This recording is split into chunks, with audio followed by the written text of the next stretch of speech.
समय निकल जाए उससे पहले ये ज़रूर करें। हर स्त्री को ये कहानी सुननी चाहिए। सीधा साधा रहन सहन, फैशन से कोसों दूर और उससे भी ज़्यादा उसका सरल और मिलनसार स्वभाव। आज उसका फ़ोन आया था। यानी जानवी दरअसल उसकी शादी भरतपुर में हुई, पर नौकरी के कारण स्थायी तौर पर वो जयपुर में रहती है। जब समय मिलता है हम जी भर के गप्पे मारते हैं।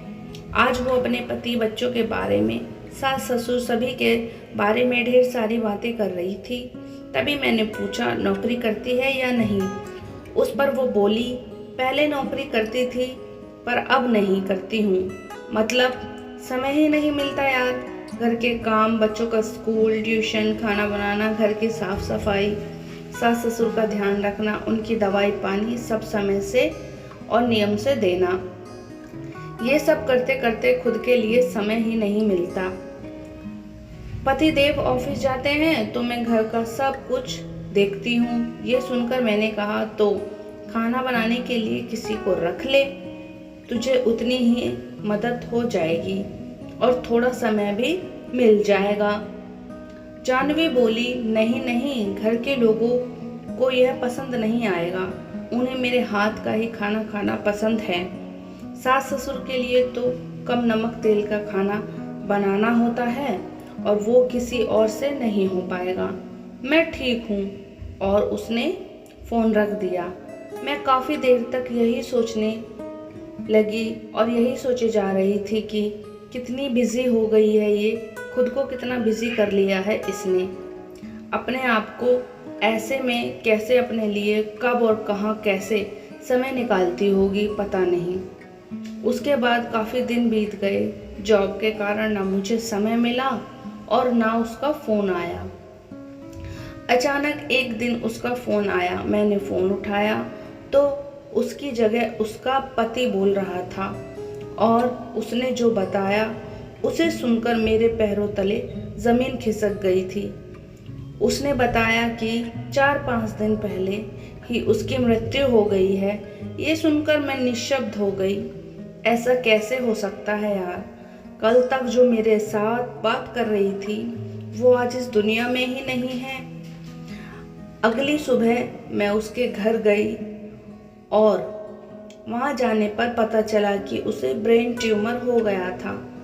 वैसे उसे माइग्रेन की शिकायत पहले से ही थी, पर वो सिर दर्द को बड़े हल्के में लिया करती थी और इस बार तो उसने ध्यान ही नहीं दिया। डॉक्टर को दिखाया तो पता चला लास्ट स्टेज थी। 3 महीने अस्पताल में थी पर कुछ नहीं कर पाए। आज वो हमारे बीच में नहीं है। मुझे बुरा भी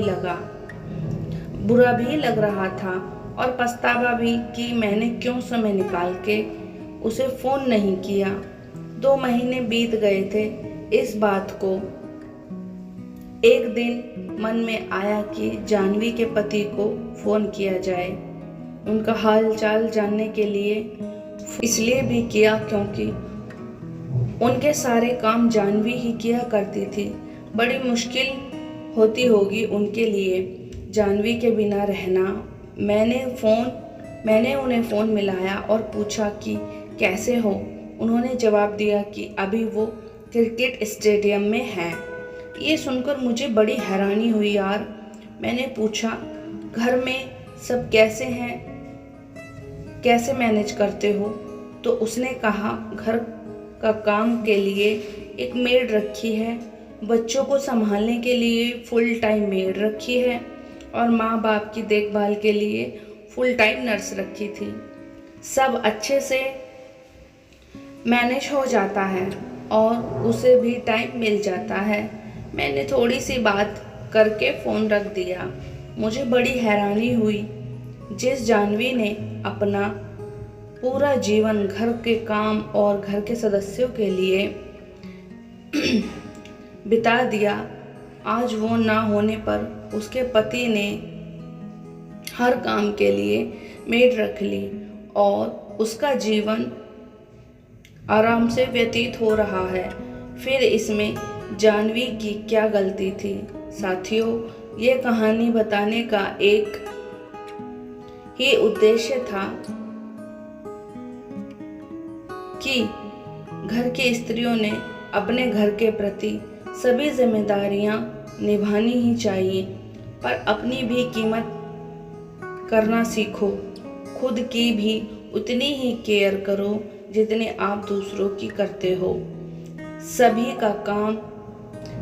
सभी काम मुझे ही करने हैं और मुझे ही आते हैं, इस बात को अपने दिमाग से निकाल दो, क्योंकि आखिर में कोई किसी का नहीं होता।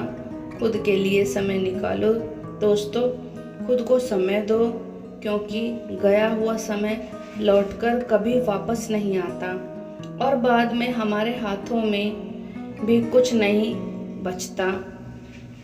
तो दोस्तों, ये कहानी से आपको क्या सीख मिलती है, प्लीज़ कमेंट करके बताना। अगर वीडियो अच्छी लगी हो तो प्लीज़ लाइक, कमेंट, शेयर करना ना भूलें। Thank you for watching. मिलते हैं आपसे नेक्स्ट वीडियो में। Thank you.